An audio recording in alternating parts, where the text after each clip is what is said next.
In today's video, I'm going to teach you how to fix Bluetooth connected but no sound on iPhone.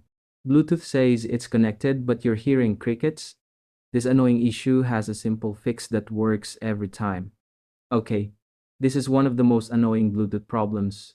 Your headphones or speaker shows as connected, but no sound comes through. I've been there, and here's how to fix it. First, check your volume levels. Sounds silly, but sometimes Bluetooth devices have independent volume controls. Turn up the volume on your iPhone. Then also check if your headphones or speaker have their own volume buttons. Next, check where your audio is actually going. Pull down Control Center and look at the audio widget. If you're playing music, you should see the song info. Tap the audio routing button. It looks like a triangle with circles. And make sure your Bluetooth device is selected. Here's a weird one that happens a lot.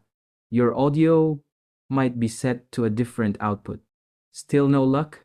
Try forgetting and reconnecting the device. Go to Settings, Bluetooth, find your device, and tap the eye icon next to it. Hit Forget this device, then reconnect it from scratch. This clears any corrupted connection data. Sometimes the issue is codec compatibility. Newer headphones use fancy audio codecs that older iPhones might not handle well. Try playing different types of audio, music, videos, phone calls to see if the problem is content specific. Last resort trick, turn Bluetooth completely off for 30 seconds, then back on. This resets the entire Bluetooth stack and often fixes stubborn connection issues. Works like magic. Thanks for watching.